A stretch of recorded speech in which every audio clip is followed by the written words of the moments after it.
Now, the chief executive of Citigroup, Jane Fraser, says the bulk of the bank's medium-sized and larger corporate clients are managing remarkably well with high interest rates, and most are adjusting to the reality of higher for longer.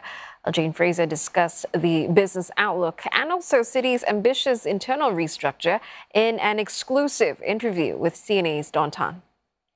We could see a higher interest rate sort of scenario, higher for longer, as it were, with the moves that the US Federal Reserve has taken. It has made borrowing a lot costlier. That's a factor. There's plenty of debt in 2024 that's up for payment, and we've got our eyes on that. How concerned are you about debt servicing going forward? I think most corporates are in pretty strong shape.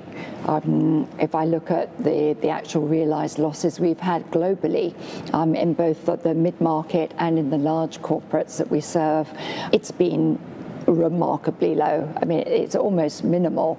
So what you're seeing is companies entering into the next few years with pretty strong balance sheets. They've managed the liabilities well and being taken full advantage when we had the lower rates. At the same time, they're now accepting that we're likely to be higher for longer, as you said. So the question moved from how high to how long. And in the States, we see a pretty resolute Chairman Powell, who's done a good job at making sure that he's being decisive, he's been very clear, and he's going to want to see definitively the rates, not bringing them down until we see a different inflationary scenario. You've been building a case for investors to trust the changes that have been in place, and more changes to come, in fact, at Citigroup. Citi's stock price, it's hovered for a bit now. We've also seen good data coming out from Q3, but the data that we've seen hasn't reflected necessarily the changes that are incoming. Still, overall revenue, it climbed 9%. You're up to 20.1 billion US for that. Are you delivering on bending the curve as far as Citi's costs are concerned, expenses? We laid out a quite clear path for our investors from where we are to hit medium-term ROTCE targets, and we deliberately made sure that we had models that would work from all sorts of different macro and geopolitical scenarios. I'm pleased that we did.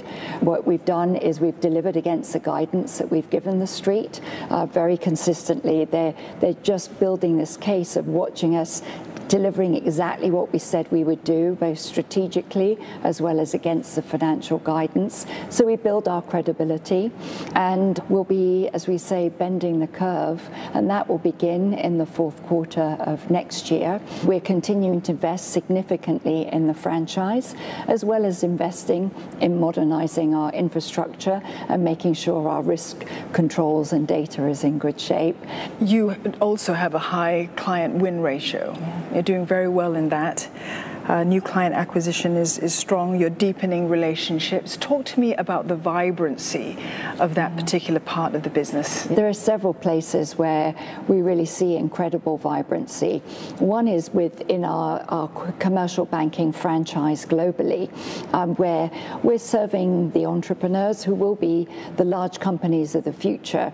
And I look here in Asia, for us on the investment banking side, it's almost 70% or so of the wallet each year is from first-time issuers, from firms that it's their first big M&A activity. So here is incredibly vibrant, not quite as much elsewhere in the world, but nonetheless, acquiring customers in that space of mid-market companies with cross-border needs or who are tied into global supply chains, it's a complete sweet spot for us. Well, earlier you mentioned that supply chains perhaps had changed a lot. That's impacted cross-border payments, another huge area for the bank and for other banks.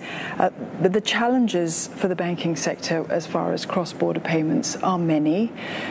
there's been a lot more regulatory oversight for banks anyway. Tell me what steps Citigroup is actually taking to ensure that it maintains that strong regulatory and risk management framework in an era when large banks do attract some bad actors sometimes. Yes.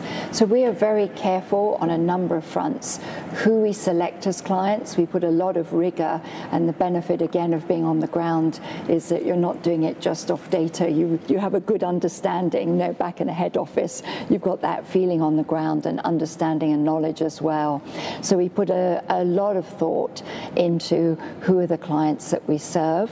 We've got very good monitoring capabilities and other pieces, so helping them protect against risks or bad actors in the system, be it in our cyber capabilities, in our fraud detection, for both our institutional clients, but also importantly for our consumer clients that we have. So it's a huge investment that we do, but it does start with being very careful on who we do business with and making sure that we're working with people who are of high reputation and keeping them safe. I view the bank's job is how do we make sure that things are secure for our clients as well, that they can operate with confidence. We will have more on CNA's exclusive interview with Citigroup CEO Jane Fraser in the coming hour as she shares with us details of Citi's new management structure as it slims down its 240,000 strong organization. You can also log onto our website, cna.asia, for the story.